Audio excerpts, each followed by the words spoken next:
Hello everyone, good morning সকলকে। আবার একটু নতুন ভিডিওতে সকলকে অনেক অনেক স্বাগত জানাই। আশা করি সকলেই খুব ভালো আছো, সুস্থ আছো। তো ভাবলাম আজকে একটু কথাটা চেঞ্জ করা যাক, তাই আমি চেঞ্জ করেছি। মানে যখন যেদিন যেটা ভালো লাগে তো সেদিনই করি। তো সকালে ঘুম থেকে উঠে ফ্রেশ হয়ে আমি আগে গরম গরম জল খেয়ে নিচ্ছিলাম, কারণ সকালে ঘুম থেকে উঠেই জল খেতে ইচ্ছে করে। আর জল এত কনকনে ঠান্ডা যে খেতে পারি না। তো তাই জলটাকে আগে গরম করে নিলাম, হালকা উষ্ণ গরম জল করে সেটাকে খেয়ে নিলাম।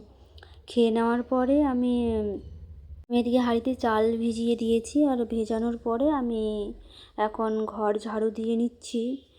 এখন ঘর ঝাড়ু দেওয়ার পরে আমি মুছেও নিলাম, আর এইদিকে ততক্ষণে আমি ভাত চাপিয়ে দিয়েছি, তাহলে আমার দুদিকেই কাজটা হয়ে যাবে। কখনো ভাত আমি পরে চাপাই, কারণ যদি স্নানে চলে গেলে যদি ভাত হয়ে যায় তখন তো ভাতটা বেশি সেদ্ধ হয়ে যাবে, আর তখন ভালো লাগবে না খেতে। তো কখনো পরেও করি, কখনো আগেও করি, কখনো আবার একসঙ্গে করি, যখন যেমন মন হয়। তো এবার সব কিছু কমপ্লিট হয়ে যাওয়ার পরে ভাবলাম যে এবার একটু চানে যাই। তো যাই হোক, ভাতটা বসানোই আছে, আর ভাতটা হালকা একটু দেওয়াই ছিল। তো আমি চান টান করে চলে এসেছি, চান টান করে পুজো দেওয়া কমপ্লিট হয়ে গেছে। আর এই বিটগুলো এখন কাটবো, আর আজকে বিটের ভাজা করব, আর আলুর ঝোল করব। তো যদিও বাজারে যাওয়ার ছিল, তো ভালো লাগে না যেতে বাজারে প্রতিদিন। কখনো মনে হয় যা আছে তাই খেয়ে থেকে যাই, কোনো মতো খেয়ে বাঁচতে পারলে হলো, আবার কি। তো এবার চলো তাহলে আমি বিটটাকে ভেজে নেব। আর এই যে ততক্ষণে আমার বিট ভাজা হয়ে গেছে। এবার যদিও এই তেলটা যে আছে বিটে, তো আগের দিন যেহেতু আমরা পকোড়া করেছিলাম তো সেগুলো থেকে তেল বেজেছিল।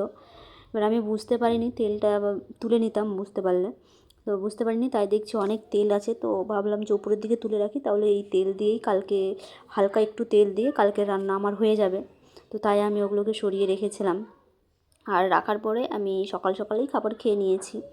খাবার খেয়ে দিয়ে আমি চলে এসেছি, এবার পড়তে বসে যাব। এবার লাইফ সায়েন্স নিয়ে বসেছিলাম সকালের দিকে।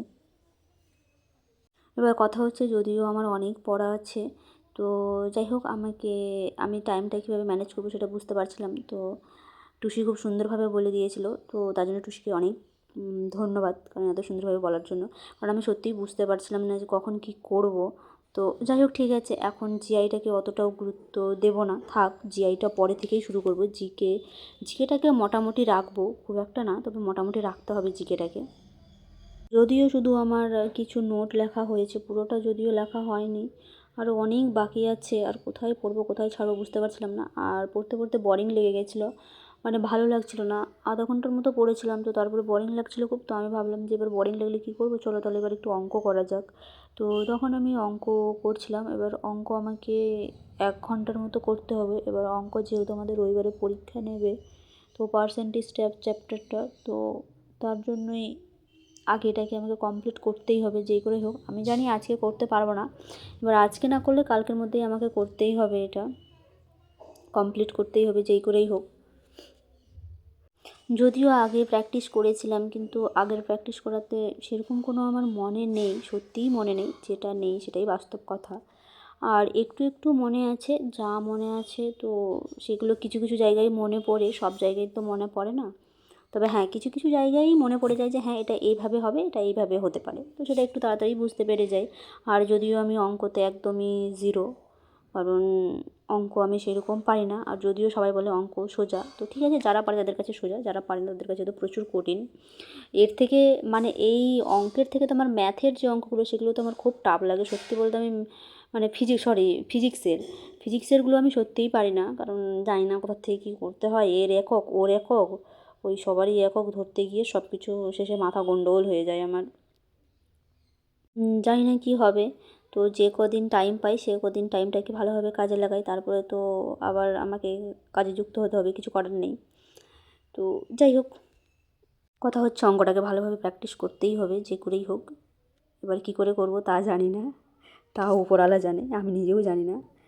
এবার কথা হচ্ছে, আমার প্রচুর ঘুম পেয়ে গেছে এই মুহূর্তে, কারণ এত ঘুম পাচ্ছে আর মাথাটাও ঠিকঠাক কাজ করছে না। এবার ভাবছি একটু ঘুমাবো না কী করবো, আমি নিজেও বুঝে উঠতে পারছিলাম না।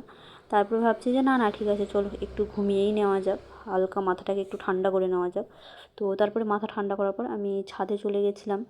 আর ছাদে গিয়ে দেখছি কী সুন্দর পাখিটা ওই বসে আছে আর সূর্যটা অস্ত যাচ্ছে, কী সুন্দর লাগছিল দেখতে। সত্যিই আমার খুব সুন্দর লাগছিলো। আর এই যে এগুলো মাইকগুলো আছে, কারণ 21 তারিখে এখানে একটা প্রোগ্রাম আছে, কে কে আসবে ঠিক বেশ মনে নেই, কিন্তু প্রোগ্রাম আছে তাই এখানে মাইকগুলো লাগানো হয়েছে।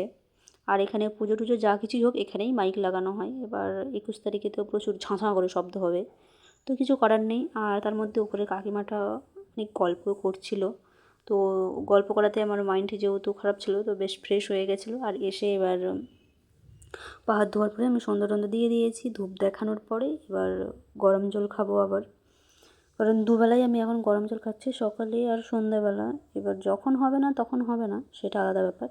এখন তো ঘরেই আছি তো তাই খাচ্ছি। আর এটাকে আমি ঘি দিয়েই খাবো। একবেলা আমি গরম জল হালকা উষ্ণ করেই খাই, আর এটা হচ্ছে যে ফুটিয়ে, পুরোটাকে ফুটিয়ে ভালোভাবে ফুটিয়ে তারপরে ঘি দিয়ে 1 চামচ ঘি দিয়ে তারপরে খাই। প্রতিদিনই খাচ্ছি এখন, দেখি কি হয়। আর তার মধ্যে ঘি শেষ হয়ে এসছে, শেষের দিকে প্রায়, আবার ঘি কিনতে হবে। এখন তো কিনতে পারবো না, তো দেখি পরের মাসে কিনতে হবে, কিনে রেখে নিতে হবে 500 ঘি একবারেই, কারণ অল্প অল্প করে ঘি কিনলে শেষ হয়ে যাচ্ছে। আর কিছুটা বাকি আছে। আগে আমি যদিও ঘি খেতে পারতাম না, তো এখন ভগবানের কৃপায় হয়েছে যে আমি এখন খেতে পারছি ঘি। আগে সত্যিই আমি পারতাম না। এখন গরম ভাতের সঙ্গেও আমার ঘি খেতে খুব ভালো লাগে। আর তার মধ্যে সারাদিনে কী করলাম না করলাম সব কিছুই শেষ। দিকে তো বললামই না, কারণ সন্ধ্যের দিকে তো লাইভে থাকি, সেটা তো চলেই গেল। আর তার মধ্যে তো খাওয়া দাওয়া থাকেই, আরও অনেক কাজ থাকে, সব কিছুই গেল। এবার যাওয়ার পরে আমি চুলটাকে বেঁধেছিলাম, চুলটাকে বাঁধার পরে দেখছি যে আবার চুলটা খুলে খুলে যাচ্ছে। মানে কি বলবো, চুলটাকে বলার কিছুই নেই, বাঁধি আবার চুল খুলে যায়। তো খুলে গেলেই আর কি করব, কারণ চুলগুলো তো যেহেতু ছোটো, আর আমি যে শ্যাম্পু করেছি তার জন্যই খুলে যাচ্ছে বারবার করে। তো আজকে সারাদিনটা আমার এইভাবেই কেটে গেল, কীভাবে কোন দিকে কেটে গেল আমি নিজেও বুঝতে পারলাম না। তো চলো আজকের ভিডিওটা এই পর্যন্তই, দেখা হচ্ছে আবার অন্য কোনো ভিডিওতে। টাটা।